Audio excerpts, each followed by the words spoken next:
Much emotion in South Africa as the assassination of Chris Hani. It's now over 21 years since convulsions of anger and grief shook the country as images of his bloodied corpse on his driveway were beamed across the globe. It was indeed a pivotal event that could have changed the course of our country's history. The 10th of April, 1993, nearly 21 years ago. As Chris Hani pulled up outside his Boksburg home, his fate awaited him.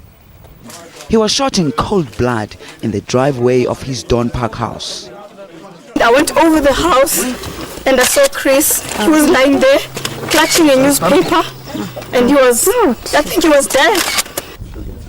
Nokolo Grootboom, Hani's neighbor at the time, was one of the first people on the scene. 3 gunshots and the sounds of wailing alerted her to the drama that had just unfolded. And as I was going towards Chris Hani's house, I saw his daughter running towards the opposite direction. And I ran after her. And I caught up with her. And she dragged me towards her father. And she was saying to me, "Come, Mama, come, look. They've killed my daddy." And I tried to pull her away from Chris. Soon afterwards, the ANC leadership converged on the scene. Shock and dismay etched on their faces. Oliver Tambo and Walter Sisulu among the leaders who went to Chris Hani's home upon hearing the horrendous news. Few can forget the reaction of the then Gauteng ANC chairperson, Tokyo Sekgwale. There is a time to cry. I saw Chris Hani dead. Neighbors stood by in disbelief. The gravity of the assassination of Chris Hani cannot be underestimated. It is a crisis for this country, and it's a crime against the people of this country. As Hani's body was being taken away, an impromptu send-off.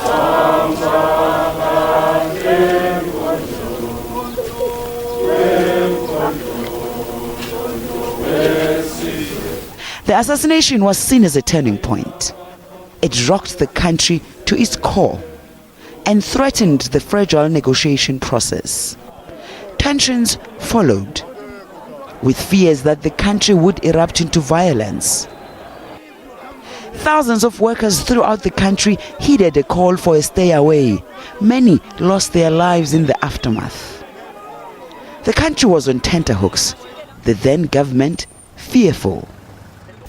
Appeal to all leaders across the political, community and religious spectrum to exercise control over their followers and to accept mutual responsibility to maintain law and order and to refrain from any form of polarization, confrontation and utterances which inflames violence and hatred. I however wish to stress that the South African Police, assisted by the South African Defence Force, have deployed countrywide and will maintain peace and order in the interest of all law-abiding citizens. We will deploy approximately 23,000 men tomorrow to attend to the stayaways, boycotts, protest marches and other gatherings and meetings.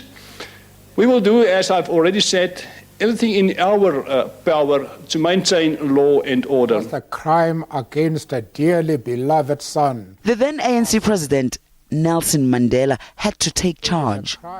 In a speech regarded as presidential, even though he was not yet president of the country, he addressed the nation, appealing for calm. I am reaching out to every single South African, black and white, from the very depths of my being. A white man full of prejudice and hate came to our country and committed a deed so foul that our whole nation now teeters on the brink of disaster. a white woman of Afrikaner origin, risked her life so that we may know and bring to justice this assassin. The cold-blooded murder of Chris Hani has sent a shock waves throughout the country and the world. Our grief and anger is tearing us apart. What has happened is a national tragedy that has touched millions of people across the political and color divide. Our shared grief and legitimate anger will find expression in nationwide commemorations that coincide with the funeral service.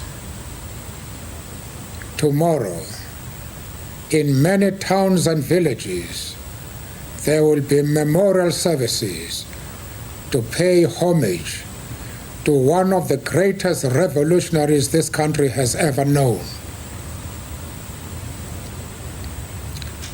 Every service will open a memorial book for freedom in which all who want peace and democracy pledge their commitment. Now is the time for all South Africans to stand together against those who, from any quarter, wish to destroy what Chris Hani gave his life for. The freedom of all of us. Said forgiveness was out of the question. By their own admission at the TRC, Janus Walus and Clive Darby Lewis plotted Chris Hani's assassination to propel whites into rebellion and to destabilize the relationships built during the multi-party political negotiations. The assassination triggered hundreds and thousands to march in protest. Stairways, provocative right-wing reactions, and the deaths of more than 20 people across the country. But the two sides of the negotiation process were galvanized into action, and they soon agreed that democratic elections should take place on 27 April 1994, just over a year after Hani's assassination. And I can't accept people calling for war. I mean, I don't accept what the PAC is saying about a year of great storms. Because I feel that we have achieved something in this country where those who have oppressed us in the past are actually talking to us and are showing readiness to negotiate for democratic elections.